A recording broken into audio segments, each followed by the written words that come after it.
Begin with the praise of Allah Azza wa Jal. Thank Him. Seek His aid. Seek His forgiveness. We seek His protection from the evil of ourselves and the evil consequences of our deeds. Whoever Allah guides, no one can misguide him. And whoever Allah leads astray, no one can guide him. I bear witness that there is none worthy of worship except Allah alone and with no partner. And I bear witness that Muhammad sallallahu alayhi wa sallam is His messenger and slave. Allah said, O you who believe, have taqwa of Allah as it is deserved of you to have taqwa of Him. Do not die unless you are in a state of full submission as a Muslim.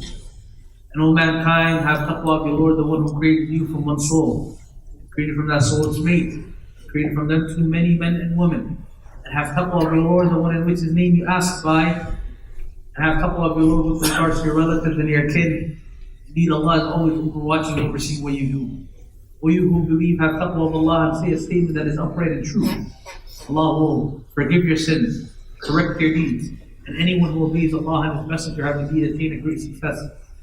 And know that the best of speeches is the book of Allah. The best of guidances is the guidance of Muhammad sallallahu alayhi wa sallam. And the worst of affairs are the newly invented matters in this religion. For every newly invented matter is an innovation, and every innovation in Islam is a misguidance, and every misguidance is hellfire. That's what follows. I believe this is the last Friday, Jum'ah, before the year ends. And it's a custom for many people living in our society that we take these times to reflect on our years. Our year that has passed. What have I done?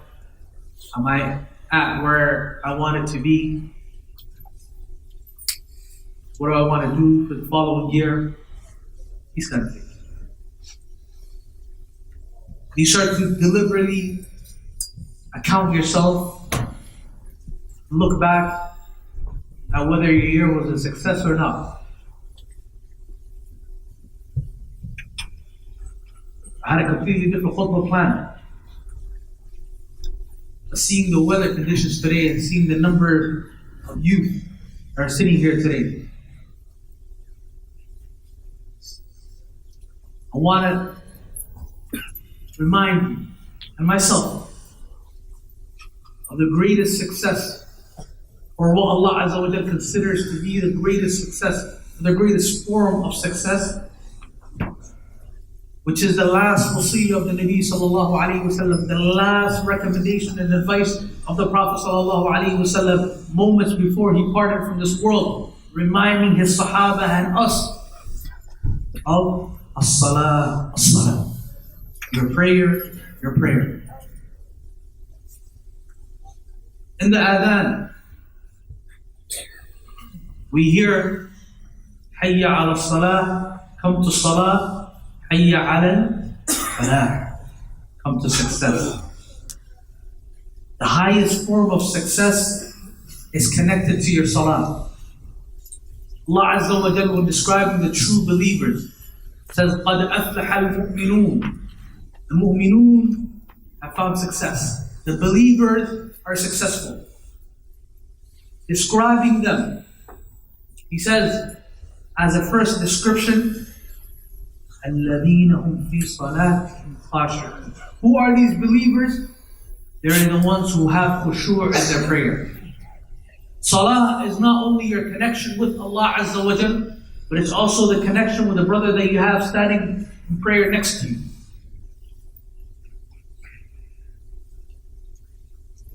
الَّذِينَ هُمْ فِي صَلَاتِهِمْ خَاشِعُونَ. Those who, when they pray, they're in a state of khushu'. Khushu' is what? Described as humility, concentration. It is a state that your body and your mind is in. When you're considering who is it that you're standing in front of, who is it that you're conversing with, who are you in a dialogue with? The Nabi sallallahu alayhi wa sallam says, when the person standing in front of Allah Azza wa Jalla in prayer, فَإِنَّمَا يُنَاجِي رَبَّهُ. That person is in a conversation with Allah.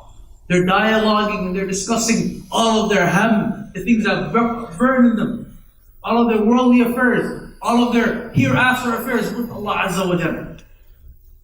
So let a person consider who is it that they're discussing with. You often pray. And after Allahu Akbar, find ourselves busy. Our mind is running. This is what I forgot to do. This is what I intended to do. This is what I have to do. That connection, that focus is gone. It often stems from lack of khushu'. Lack of you understanding or internalizing or considering, who am I discussing with? Who am I having a conversation with?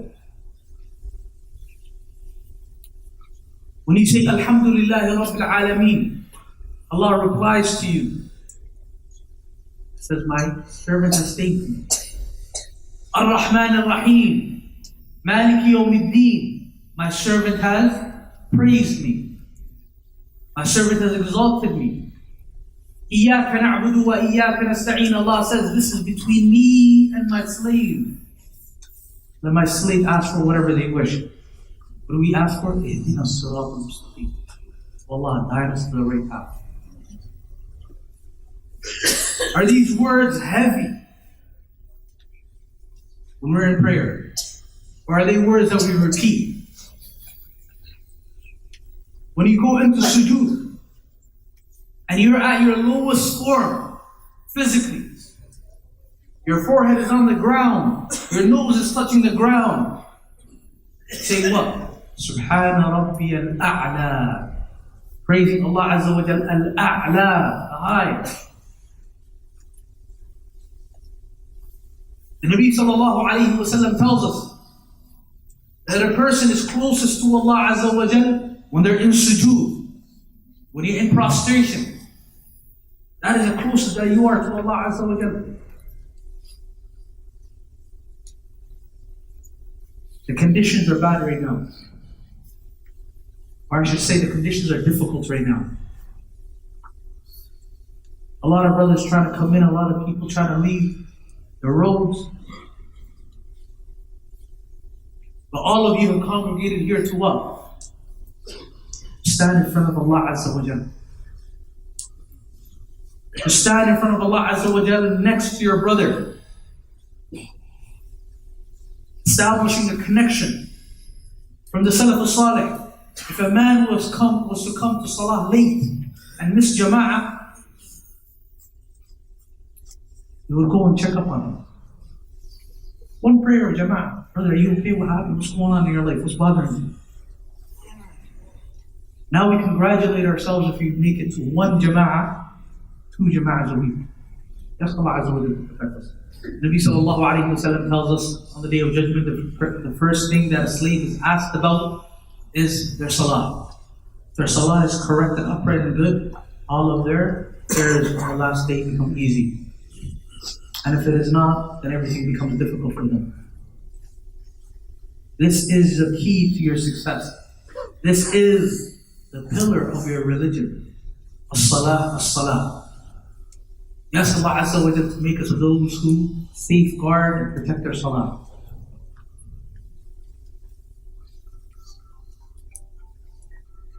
Allah talks about many people when it comes to their salah. Different forms in the Qur'an. وَالَّذِينَ هُمْ عَلَى صَلَوَاتِهِمْ حَافِظُونَ. Bilal radiallahu anhu warḍah was being tortured. And the Nabi sallallahu alayhi wa sallam asked him, years after, "Oh Bilal, what is it? I hear your footsteps in Jannah. What is it that you do?" Could have mentioned, "Ya Rasulullah, I was in the scorching hot fire, the sun in the middle of the desert in Mecca, the outskirts of Mecca, being tortured. And I was saying, Ahad, Ahad. None of us can bear that." He didn't mention that. He said, he knew that his level of success is connected to Salah. He said, "Ya Rasulullah, I have no expectation of anything that I do except for whenever I make wudu, I pray 2 rak'ahs to Allah Azza wa Jalla. This is why I perceive myself to be in Jannah. This is the connection that you have with Allah Azza wa Jalla. You sever the tie between you and Allah, how can you find success in this world and in the hereafter?